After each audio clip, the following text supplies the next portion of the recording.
It was an ordinary Tuesday evening when everything changed. I had just finished work a bit earlier than usual and decided to stop by the grocery store. As I approached the front door of our house, I noticed something strange.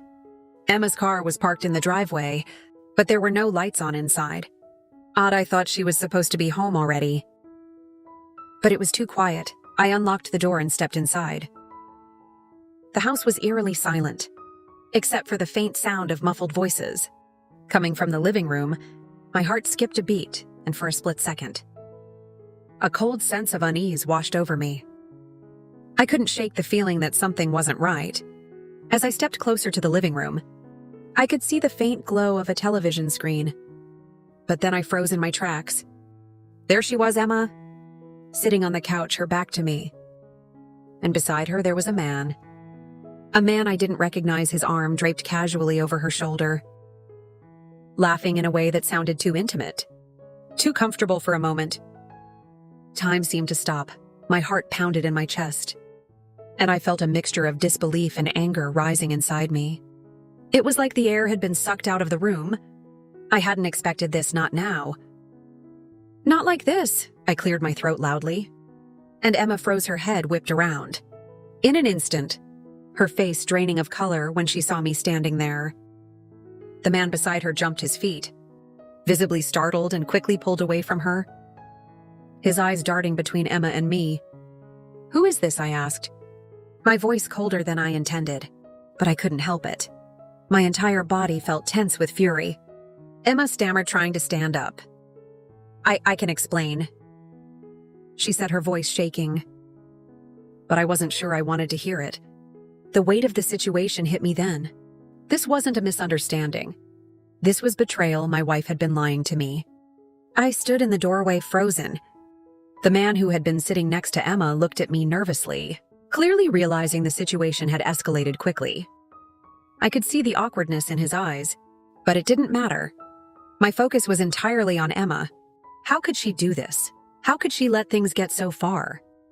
"Who is he?" I asked again, my voice barely above a whisper, my anger boiling beneath the surface.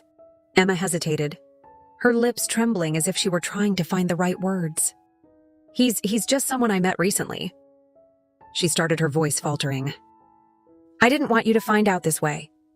Her eyes locked with mine, filled with both guilt and fear. "Please let me explain."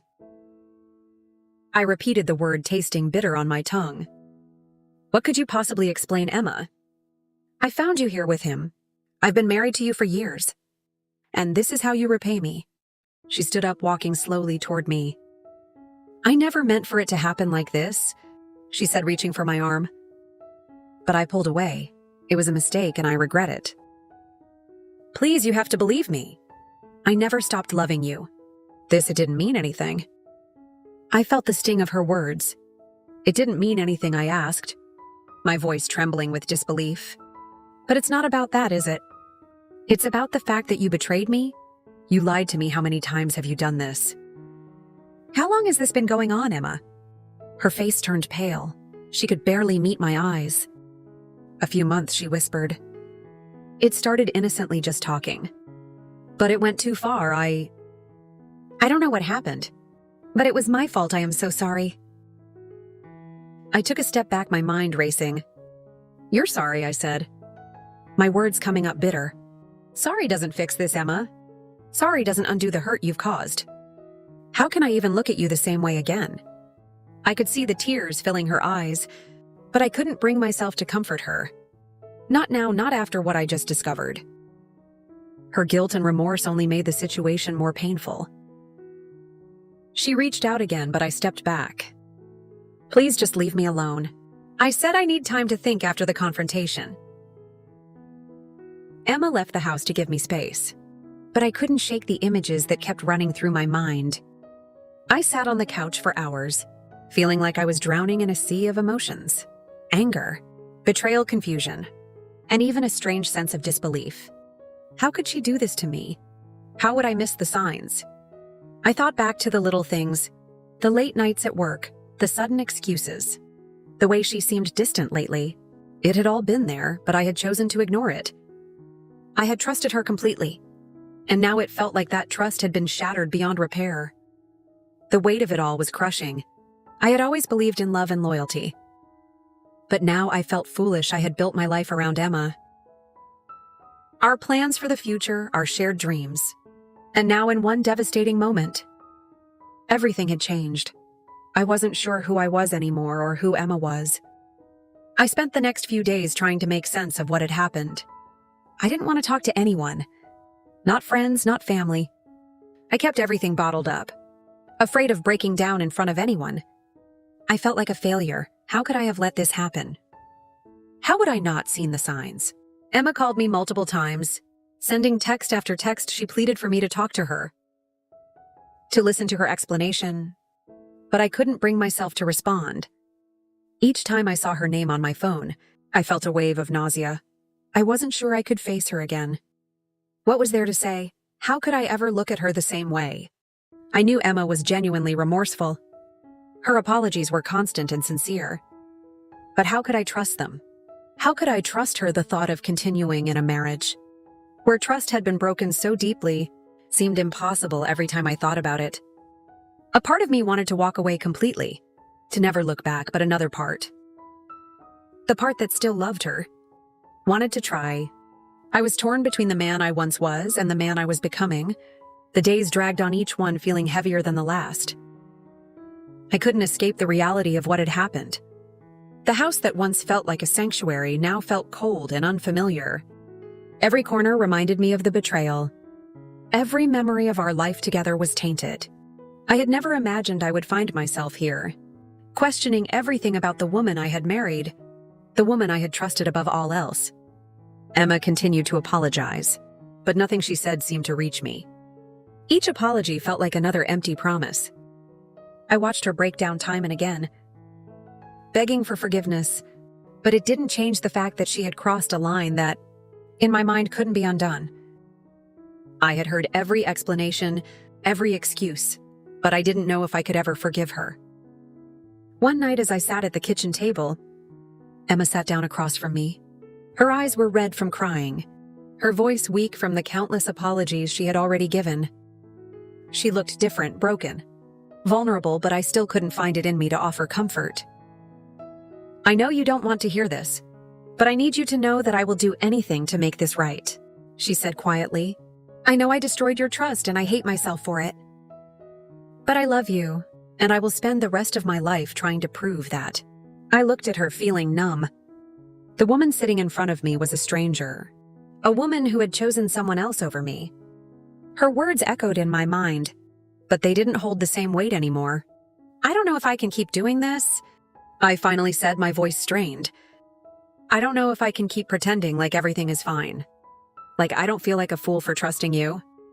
Her face crumpled in desperation. Please don't say that, she whispered. I can't lose you, I will change. Just give me a chance to prove it.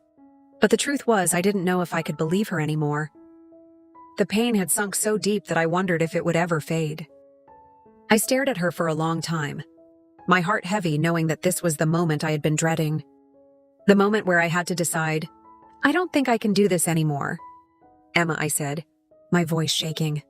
I don't think I can keep living in a lie. The days after that conversation felt like a blur. Emma had left the house to stay with her sister, giving me the space I needed to think. I had never imagined that I would be facing such a painful decision, whether to try and rebuild a marriage that had been shattered, or to walk away and start fresh. The silence in the house was deafening. I had spent countless hours replaying everything in my mind. Emma's betrayal, the lies, the man she had chosen over me. I thought about the future we had talked about for so long, the life we had built, the plans we had made together. It all felt like a distant memory.